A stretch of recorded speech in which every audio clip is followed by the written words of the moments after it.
ರಾಜಧಾನಿ ಬೆಂಗಳೂರಿನಲ್ಲಿ ಭಯಾನಕ ಕ್ರೌರ್ಯವೊಂದು ನಡೆದಿದೆ. ಹೊರ ರಾಜ್ಯದ ವಿದ್ಯಾರ್ಥಿನಿಯೊಬ್ಬಳ ಮೇಲೆ ಅಪರಿಚಿತನೊಬ್ಬ ಅಟ್ಟಹಾಸ ಮೆರೆದಿದ್ದಾನೆ. ಏನಾಯ್ತು ಬನ್ನಿ ರಿಪೋರ್ಟ್ ನೋಡೋಣ.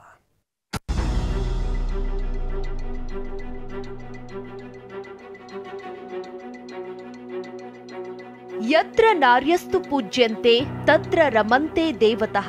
ಎಲ್ಲಿ ನಾರಿಯನ್ನ ಪೂಜಿಸಲಾಗುತ್ತೋ ಅಲ್ಲಿ ದೇವತೆಗಳು ನೆಲೆಸಿರ್ತಾರೆ ಅನ್ನೋ ದೇಶ ನಮ್ದು.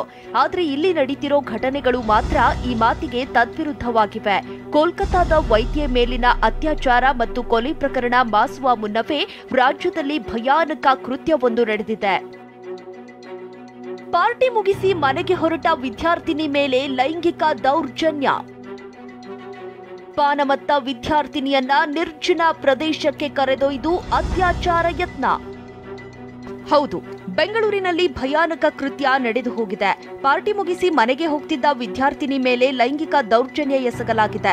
ಅಷ್ಟಕ್ಕೂ ನಿನ್ನೆ ರಾತ್ರಿ ಆಗಿದ್ದೇನೆಂದ್ರೆ, ವಿದ್ಯಾರ್ಥಿನಿಯೊಬ್ಳು ಸ್ನೇಹಿತರ ಜೊತೆಗೆ ಬೆಂಗಳೂರಿನ ಕೋರಮಂಗಲ ಪಬ್ಗೆ ಹೋಗಿ ಪಾರ್ಟಿ ಮಾಡಿದ್ಲು. ಪಾರ್ಟಿ ಮುಗಿಸಿ ಮನೆಗೆ ಹೋಗ್ತಿದ್ಲು. ಈ ವೇಳೆ ಸ್ನೇಹಿತರ ಕಾರು ಆಟೋಗೆ ಟಚ್ ಆಯ್ತಂತೆ. ಈ ವಿಚಾರಕ್ಕೆ ಫೋರಂ ಮಾಲ್ ಬಳಿ ಇರುವ ಟಾಕಿನ್ ಮುಂಭಾಗದಲ್ಲಿ ಗಲಾಟೆಯಾಗುತ್ತೆ.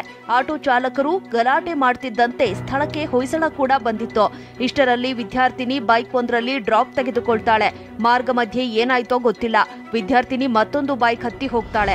ಅದಾದ ಬಳಿಕ ಆಕೆಯನ್ನ ನಿರ್ಜನ ಪ್ರದೇಶಕ್ಕೆ ಕರೆದೊಯ್ದು ಅತ್ಯಾಚಾರಕ್ಕೆ ಯತ್ನಿಸಲಾಗಿದೆ.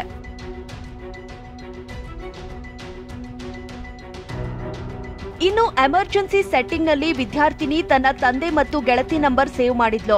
ಎಮರ್ಜೆನ್ಸಿ ಕರೆ ಹೋಗ್ತಿದ್ದಂತೆಯೇ ಸಂತ್ರಸ್ತೆಯ ಗೆಳತಿಗೆ ಹೊಸೂರು ಸರ್ವಿಸ್ ರಸ್ತೆಯ ಲೊಕೇಶನ್ ಹೋಗುತ್ತೆ. ಕೂಡಲೇ ಸ್ನೇಹಿತನೊಂದಿಗೆ ದೌಡಾಯಿಸಿದ ಗೆಳತಿಗೆ ಶಾಕ್ ಎದುರಾಗಿತ್ತು. ಲಾರಿಯೊಂದರ ಹಿಂದ್ಗಡೆ ವಿದ್ಯಾರ್ಥಿನಿ ಶೋಕನೀಯ ಸ್ಥಿತಿಯಲ್ಲಿದ್ಲು. ಪಕ್ಕದಲ್ಲೇ ಅಪರಿಚಿತನೊಬ್ಬ ಅರೆನಗ್ನ ಅವಸ್ಥೆಯಲ್ಲಿ ಇದ್ದಂತೆ. ಆತನನ್ನ ಹಿಡಿಯೋಕೆ ಹೋಗುವಷ್ಟರಲ್ಲಿ ಸ್ಥಳದಿಂದ ಓಡಿ ಹೋಗಿದ್ದಾನೆ. ಸ್ನೇಹಿತರು ತಕ್ಷಣವೇ ಸಂತ್ರಸ್ತೆಯನ್ನ ಬೊಮ್ಮಸಂದ್ರದ ಖಾಸಗಿ ಆಸ್ಪತ್ರೆಗೆ ದಾಖಲಿಸಿದ್ರು. ಸದ್ಯ ಬಿಎನ್ಎಸ್ 64ರ ಅಡಿ ಪ್ರಕರಣ ದಾಖಲಿಸಿಕೊಂಡ ಪೊಲೀಸರು 5 ತಂಡ ರಚಿಸಿ ಆರೋಪಿಗಾಗಿ ಬಲೆ ಬೀಸಿದ್ದಾರೆ.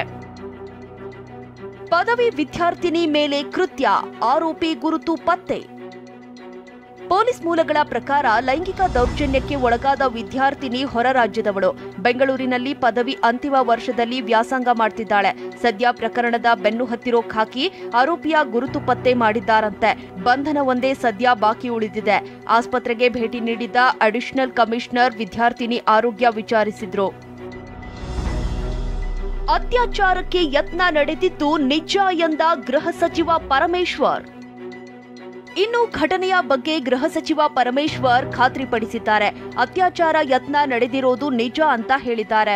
ಅದು ಅಟೆಂಪ್ಟೆಡ್ ಟು ರೇಪ್ ಅಂತ ಹೇಳ್ತಿದ್ದಾರೆ. ಬಟ್ ಇನ್ನು ಕನ್ಫರ್ಮ್ ಆಗಬೇಕು. ಅದು ಮೆಡಿಕಲ್ ಟೆಸ್ಟ್ ಅದು ಇದು ಮಾಡ್ತಾರಲ್ಲ, ಅದು ಆಗಿರೋದಂತೂ ನಿಜನೇ. ಅಂದರೆ ಪ್ರಯತ್ನ ಮಾಡಿರೋದು ನಿಜ.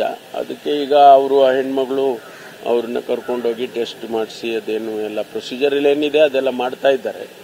ಅದಾದ್ಮೇಲೆ ಗೊತ್ತಾಗುತ್ತೆ. ದೇಶದಲ್ಲಿ ಅತ್ಯಾಚಾರ ಪ್ರಕರಣಗಳು ದಿನದಿಂದ ದಿನಕ್ಕೆ ಹೆಚ್ಚುತ್ತಿವೆ.